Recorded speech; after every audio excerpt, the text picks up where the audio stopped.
kami pada keluar ke lapangan, ya banyaklah pontang-panting orang yang masih bisa terselamatkan itu ya, sehingga bermacam-macam corak orang yang keluar dari rumah.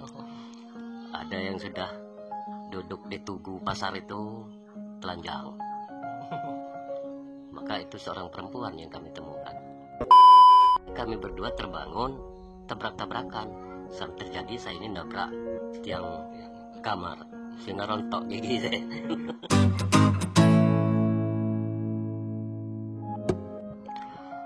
Oke, assalamualaikum warahmatullahi wabarakatuh. Ketemu lagi dengan saya Imam Bagus Hadi Wijaya. Tentunya masih dalam acara Di Atas Normal. Dan ini adalah kali pertama di tahun ini ya, setelah nggak buat video 11 bulan yang lalu kayaknya ini ya. Nah, hari ini kita akan ngebahas tentang tragedi gempa, salah satu gempa terbesar yang ada di Lampung Barat ya, di Liwa. Nah, kebetulan Bapak ini pas kejadian di Lampung Barat itu pas ada di sana. Jadi gimana ceritanya, pas Bapak ini lagi ngapain, jam berapanya, kita langsung saja ikuti kesaksian. Selain saksi juga korban juga ya. Ya, kita langsung dengarkan kesaksian dari Bapak Romli ya. Kebetulan ngobrol-ngobrol santai ini, Mam, kamu bertanya tentang itu. Nah, pas tahun 94 itu terjadi gempa yang sangat besar. Kebetulan saya masih ada di situ. Nah, sekitar bulan berapa itu ya, bulan 4 kalau nggak salah, cuman tanggalnya saya nggak ingat. Nah, itu terjadinya setelah hampir-hampir tertidur gelap orang ya, jam 12 ke atas itu. Nah, terjadilah gempa besar sehingga hancur semua bangunan-bangunan itu. Itu wayang lagi. Ya, pas saya masih berada di dalam rumah Pak Damsir waktu itu. Nah, yang tinggal utuh itu hanya kantor LLAD yang masih buatan Belanda dulu, karena dia bukan permanen, papan sama masjid. Nah, pas terjadi awalnya itu kayak suara helikopter ya. Bising persis suara helikopter di atas atap itu kan. Pas saya bangun larilah ke bak mandi karena mau buang air kecil.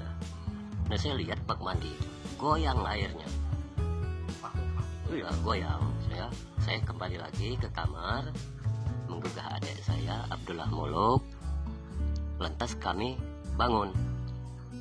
Nah, bangun itu terjadilah gempa besar-besaran itu sampai ke daerah Suwosana. Nah, sudah itu kami pada keluar ke lapangan, ya banyaklah pontang-panting orang yang masih bisa terselamatkan itu ya, sehingga bermacam-macam corak orang yang keluar dari rumah. Ada yang sudah duduk di tugu pasar itu telanjang, maka itu seorang perempuan yang kami temukan. Lantas kami lihat dia itu minta tolong cariin jari. Karena dia nggak pakai apa-apa, cuman kami mau pulang pun kan belum bisa karena rumah pada roboh. Nah, akhirnya secara kebetulan ada ibu-ibu juga bawa jari, dikasihin sama dia itu untuk selimutnya. Nah, setelah terjadi itu, lantas beberapa hari kemudian kan ada tim ini ya, tim SAR-nya itu kan, nah mencari di mana yang paling parah. Nah, ternyata di daerah Suwoh itulah. Jadi 2 gunung Suwoh itu, nah di lereng-lereng gunung itu kan rumah semua.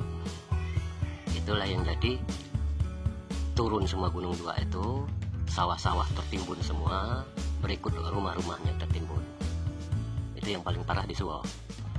Nah, itulah terjadinya sungai itu pindah, geser jauh, berikut rumah-rumah yang tenggelam di timbun tanah itu sudah nggak ketahuan lagi, sehingga penemuan jasad-jasad orang yang ditemukan hanya waktu itu 228 katakanlah, tapi sebetulnya ribuan itu orang yang tertimbun itu.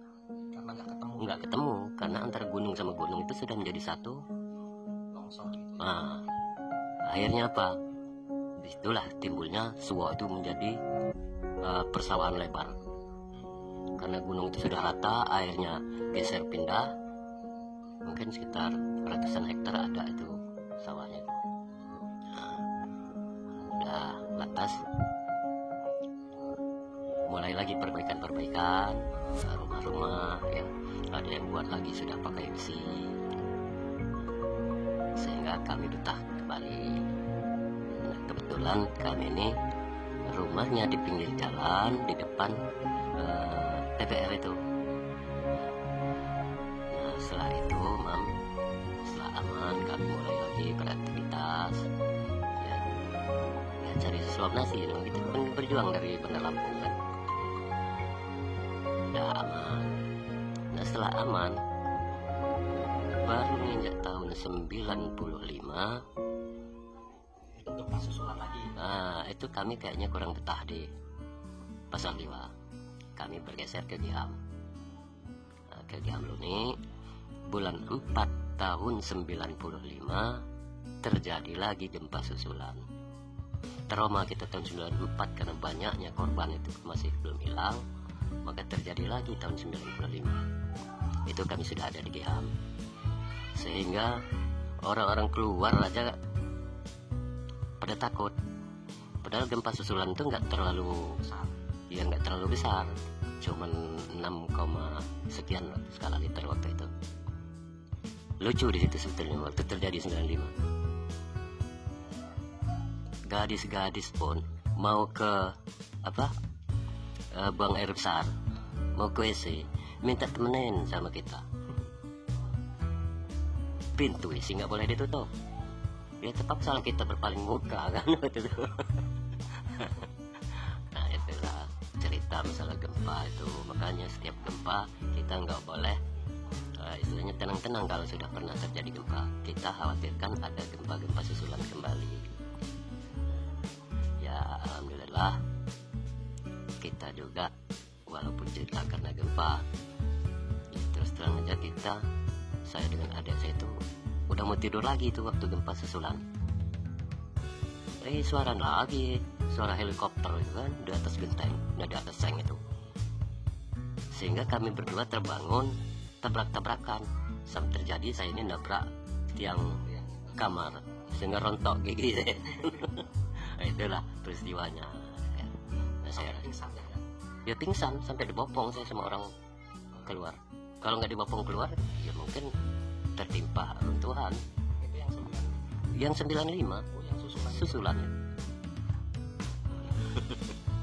Nah, itu ceritanya mah. Jadi ya setelah itu ya, setelah pulih kami tetap bertahan. Namanya mencari sesuap nasi, merantau. Itulah cerita sekilas ya. Kalau mau cerita panjang mungkin nggak cukup waktunya malam ini. Ya, itulah teman-teman ya cerita dari Pak Romli tentang kesaksian kejadian gempa waktu di Liwa zaman dulu.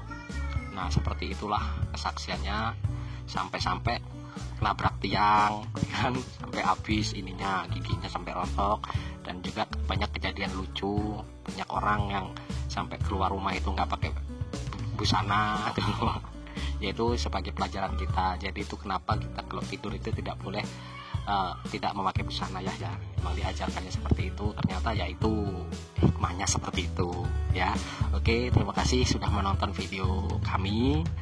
Jangan lupa like, comment, and subscribe supaya bisa mendengar cerita-cerita pengalaman zaman dulu yang bisa diambil untuk kebaikan di zaman sekarang. Oke, terima kasih. Wassalamualaikum warahmatullahi wabarakatuh.